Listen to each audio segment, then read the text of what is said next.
찬미 예수님, 안녕하세요.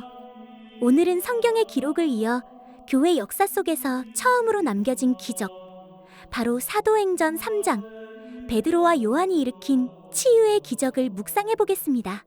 이 기적은 단순한 치유 사건이 아닙니다.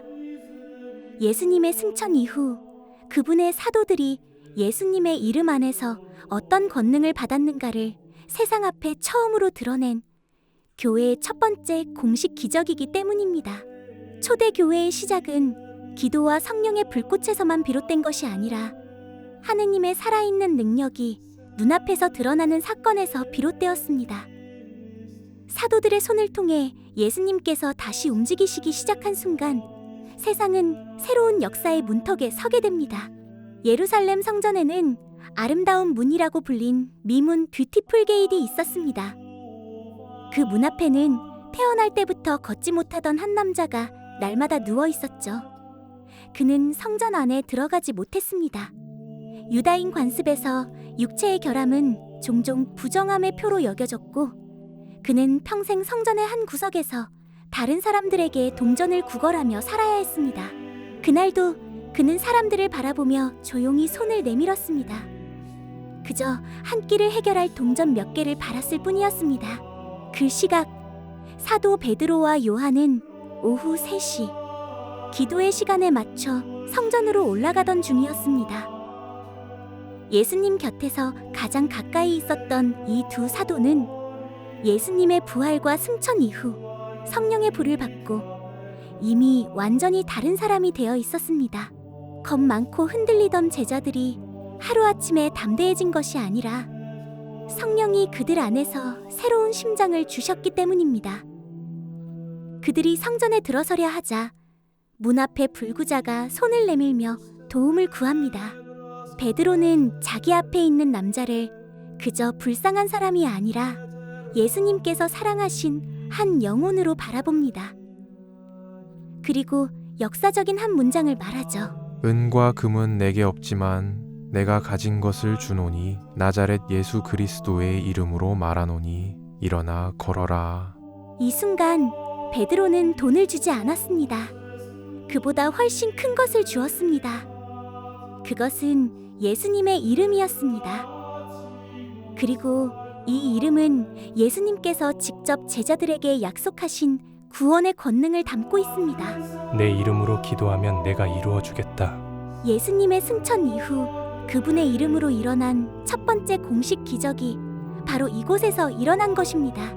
베드로가 그의 손을 잡아 일으키자 그의 발과 발목 뼈가 즉시 힘줄을 얻고 그는 평생 한 번도 해보지 못한 일을 그 자리에서 해냅니다. 걷기 시작하고 뛰기 시작하고 심지어 춤을 추며 하느님을 찬미합니다. 그는 단순히 육체적 치유를 받은 것이 아니라 하느님과 단절되었던 모든 것이 회복되는 순간을 맞은 것입니다. 초대 교부들은 이 사건을 이렇게 해석합니다. 성령께서 그를 재창조하셨다. 단지 병이 나은 것이 아니라 그의 존재 전체가 새롭게 빚어진 것입니다. 그 광경을 본 사람들은 숨을 삼키며 놀라움을 감추지 못했습니다. 왜냐하면 그 사람을 매일 봐왔기 때문입니다.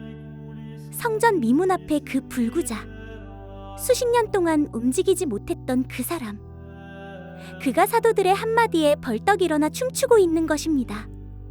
군중은 몰려들었고 예루살렘 전체가 술렁였습니다. 그때 베드로는 외칩니다. 왜 우리를 바라보십니까? 이 사람은 우리가 아니라 예수 그리스도의 이름 때문에 일어난 것입니다. 베드로는 기적의 중심을 자신에게 돌리지 않았습니다. 모든 영광을 예수님께 돌렸습니다. 이것이 기적의 목적이었습니다. 예수님이 다시 살아계심을 증언하는 것. 이 기적은 기독교가 퍼져나가는 첫 신호탄이었고 성령께서 교회를 통해 일하신 첫 번째 역사적 사건이었습니다. 초대 교회는 전도와 설교만으로 시작된 것이 아닙니다. 하느님의 능력이 사도들의 손을 통해 세상에 드러나는 순간에 비로소 세상은 예수님은 죽지 않았다는 진리를 눈으로 확인했던 것입니다. 사도행전은 이 사건을 통해 예수님의 약속이 실현되었음을 보여줍니다. 너희는 나보다 더 큰 일들도 하게 될 것이다.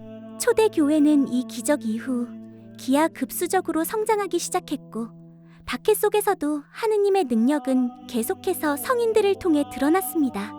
이 기적은 2000년 전의 한 장면으로 끝나지 않습니다. 오늘도 교회는 성사와 말씀, 그리고 성령의 은총을 통해 우리를 치유하고 돕고 새롭게 하십니다. 때로 우리는 몸보다 마음이 마비될 때가 있습니다. 때로는 부끄러움 때문에 성전 문 앞에만 머물 때가 있습니다.